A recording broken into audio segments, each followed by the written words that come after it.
Jay Gurdjieff. Please sit in a comfortable meditation posture and close the eyes. Let's put our attention on the silence that's always there, deep in the mind. We connect with that silence.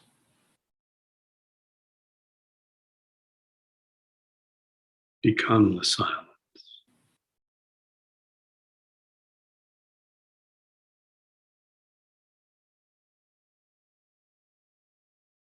You are the silent witness.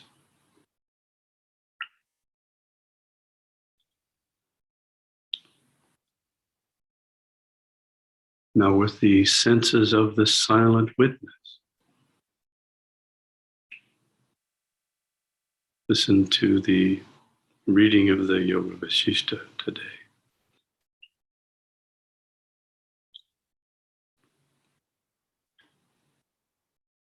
We are continuing in Book 4, Chapter 10, at verse 41. As water is universally the same and transparent in its nature,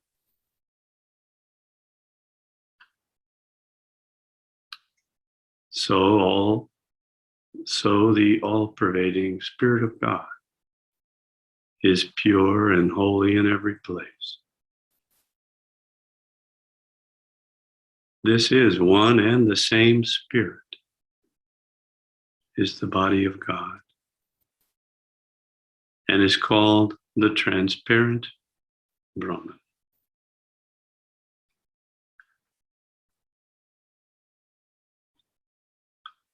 It is omnipotent and everlasting, constitutes the whole world, appearing as distinct from it.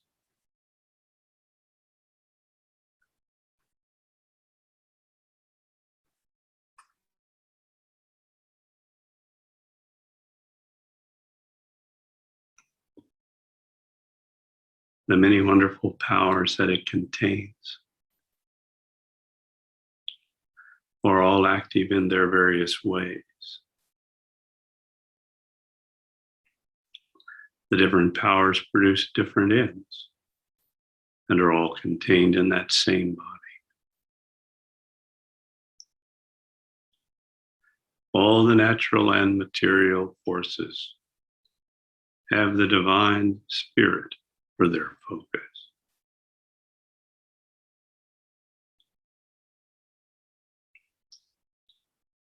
Maharishi used to talk about the sap in the flower, the sap in the plant is present throughout the plant or the flower.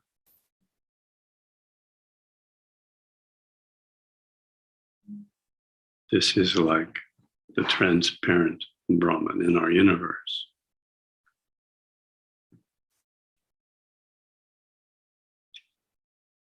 Brahma was produced in Brahman, just as the wave is produced in water.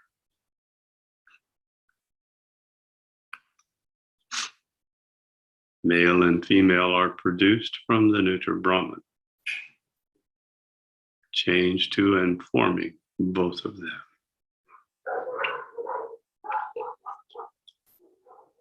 That which is called the world is only an attribute of Brahma. There is not the slightest difference between Brahma and the world.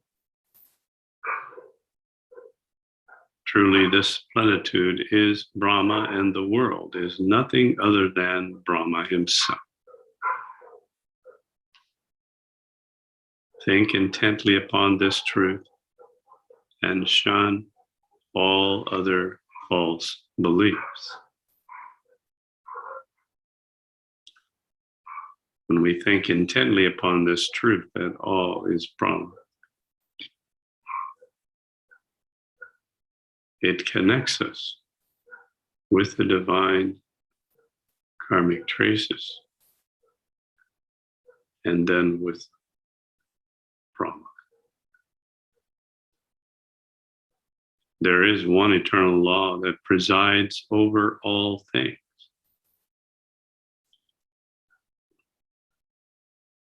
And this one law branches forth into many, bringing forth 100 varieties of effects.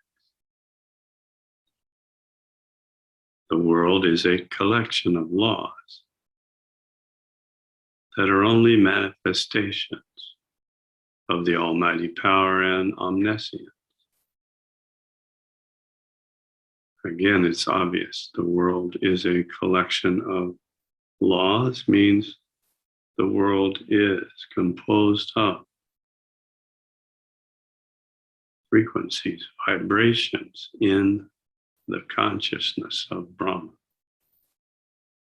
These are the divine karmic traces.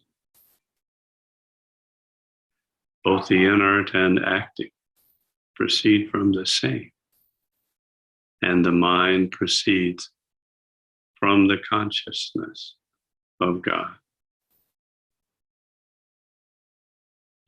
Various desires evolve by the power of the mind from their exact prototypes in the Supreme Soul.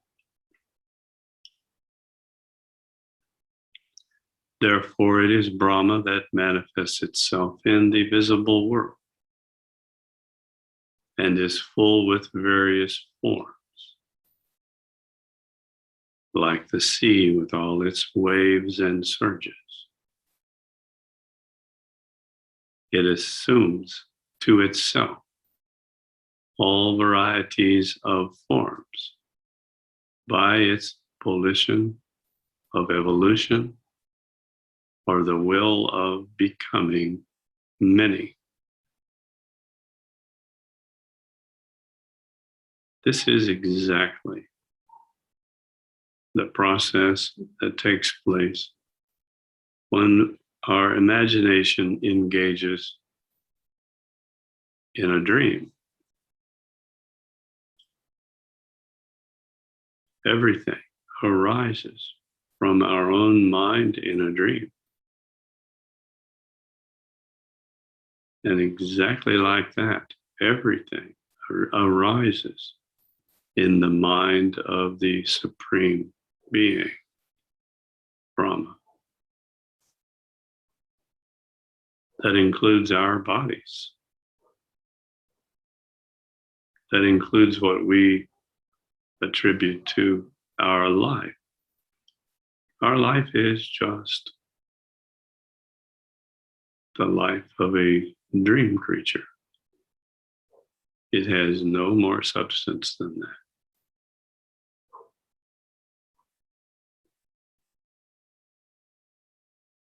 that. At any moment, the dream could end. There is no permanence in a dream. It can instantly come to an end, and when it does, and it will, all the dream creatures will instantly dissolve.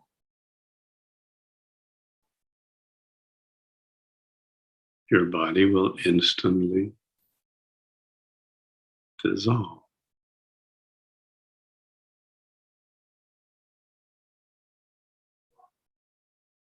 It is the spirit that displays itself in itself and by itself, like seawater displays its waves in its own water and by itself. As the various waves are nothing other than seawater, so all these phenomena are not different from the essence of the Lord of the world. As the same seed develops itself in the various forms of branches and buds, twigs and leaves, fruits and flowers, so the same almighty seed evolves in the multitude of varieties of creation. As strong sunlight displays itself in variegated colors in different bodies, so does omnipotence display itself in various vivid colors, all of which are unreal shades.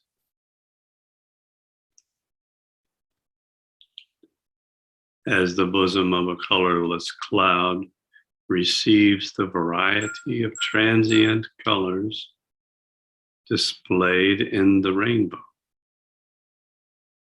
so the inscrutable spirit of the Almighty reflects and refracts the various colors displayed in creation. Inert matter and inactivity proceed from the active agent without a secondary cause. Like the active spider produces the passive thread, and the living man brings his dull torpor in sleep upon himself.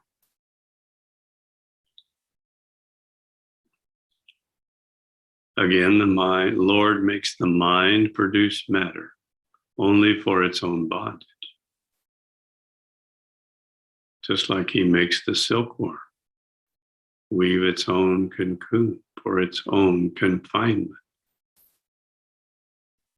The mind of its own will forgets its spiritual nature and makes a strong prison house for itself, like the silkworm weaves its own coating.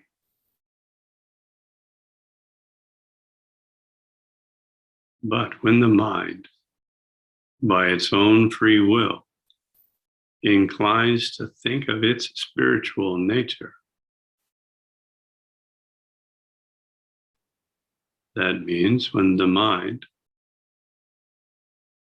decides of its own free will that it will find the silence and connect with it, that spiritual nature, and become that silence. It gets its release from the prison house of the body and the bondage of the world. Just like a bird or beast is released from its cage, or a big elephant let loose from its chains in the tying post.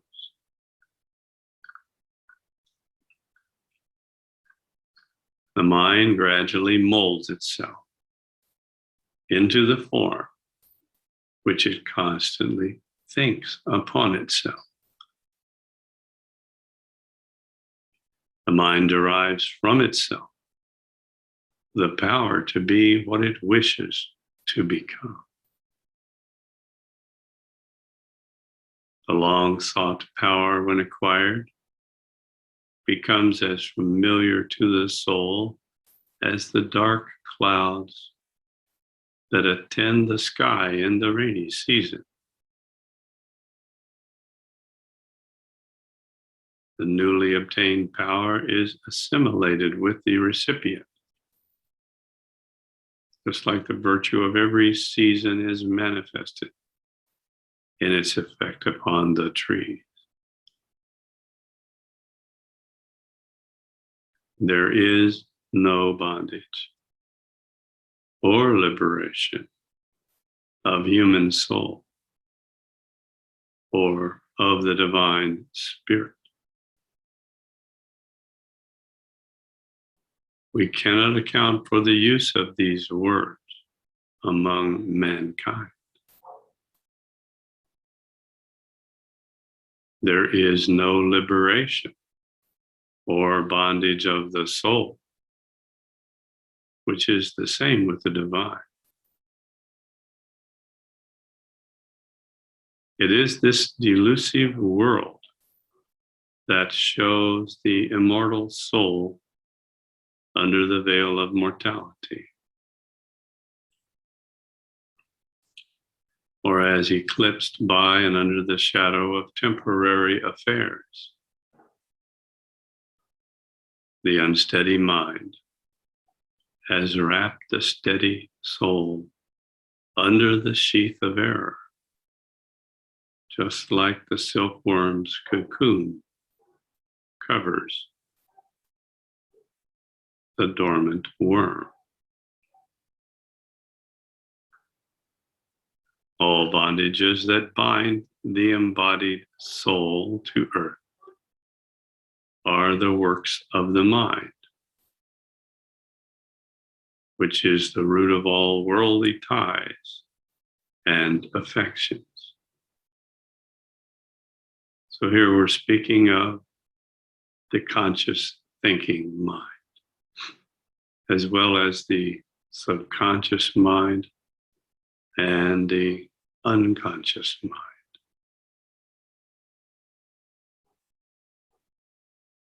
These three levels of mind and mind itself are like smoke coming off a pile of smoldering, burning logs of wood.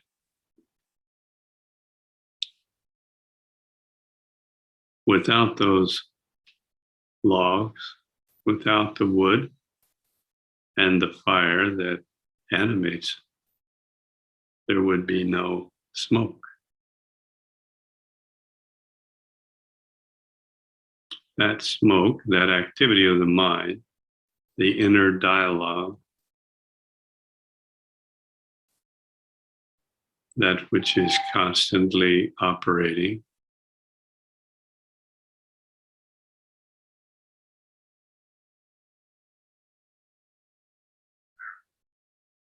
has no basis in reality, the reality of the Supreme Spirit.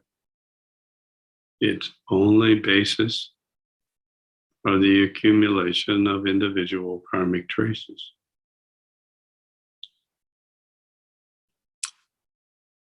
Enlightenment, liberation, freedom from bondage. These are all words about what happens when those smoldering logs are gone, when they are just no longer there, when those karmic traces are disappeared, merged back into the consciousness of the Supreme Spirit, having been balanced by the one who created them,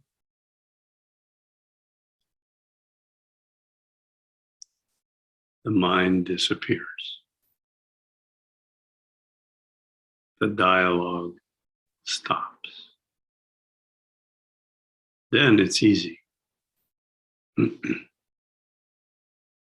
Because there's nothing except the silent witness.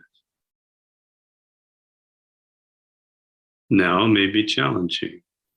The silent witness, yes, is always there. But all around it, interpenetrating it, covering it over, is all the activity of the mind.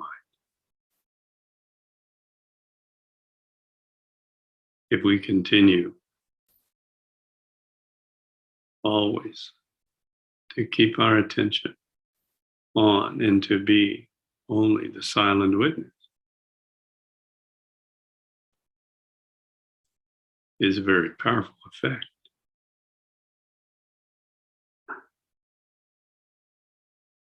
When I am the silent witness, I'm above the smoke of the logs.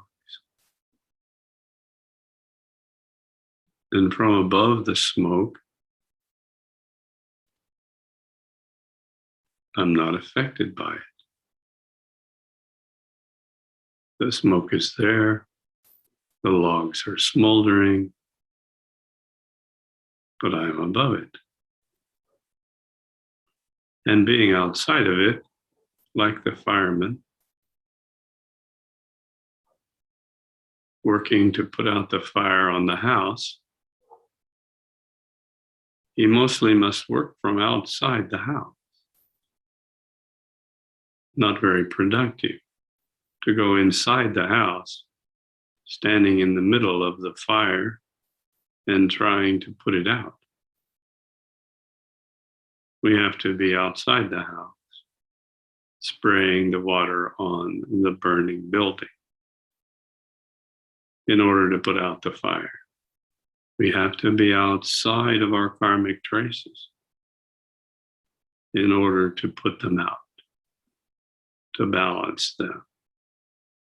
Once we're outside the karmic traces, as we are right now, as we are sitting here, established in the silent witness, outside those smoldering logs of karmic traces, then all it takes is a little bit of properly applied water, and the logs lose all of their energy. They stop burning. They stop emitting the smoke and the flames. And once they stop emitting their smoke and flames, and the mind stops existing, then the logs naturally just deteriorate and vanish.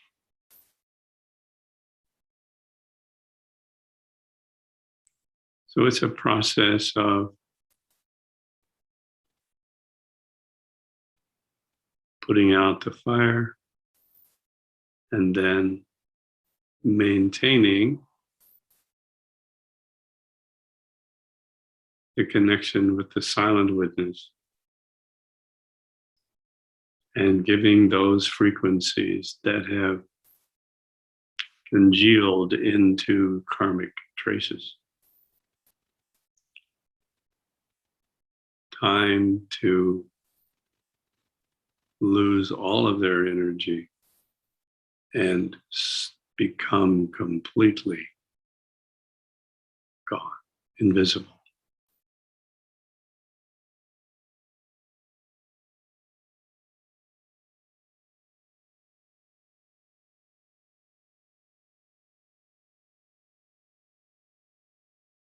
All human affections and attachments to the visible world are born in and remain in the mind. Although they are as distinct from it as the waves of the sea or moonbeams are produced from and contained in their receptacle. So this phenomena of attachment and affections, this phenomena of being a human, this is all connected to the karmic traces, individual karmic traces. Our objective is to cease being human. Being human is not the end goal here. Being human means we still have individual karmic traces. We're going to be able to enjoy what that's like as we extinguish our humanness.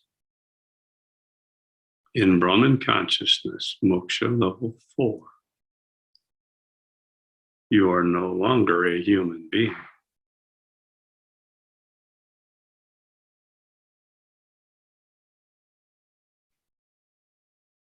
In moksha level 4, you are a paramajyoti being, or some call a light being. you're not human anymore. So get ready to give up your human connection. It's interesting that Lucifer and the global elite minions all want the same thing. They also want to give up their humanness, but they're going at it in a completely wrong way. They're trying to give it up by destroying it from within the illusion. Completely gigantic waste of precious human life.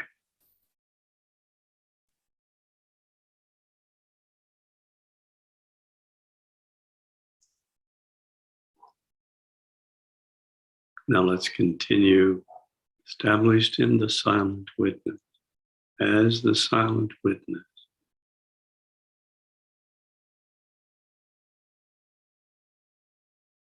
we'll start the Trimana Sanyama process in the minds.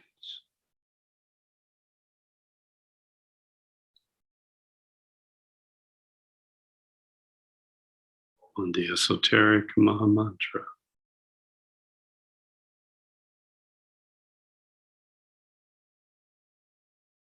And the Sri Vidya mantra. We introduce these marvelous frequencies into our consciousness.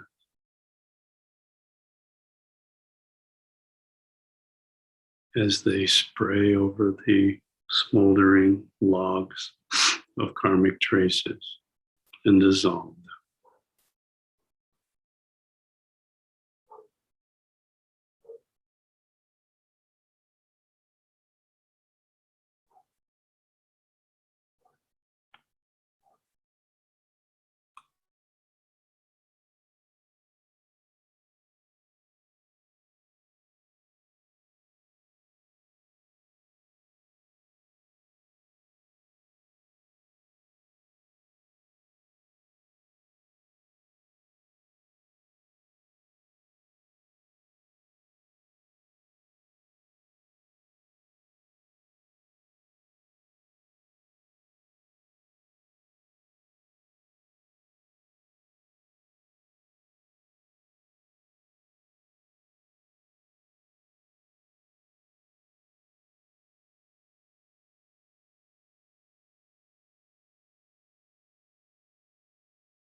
Jai Gurudev.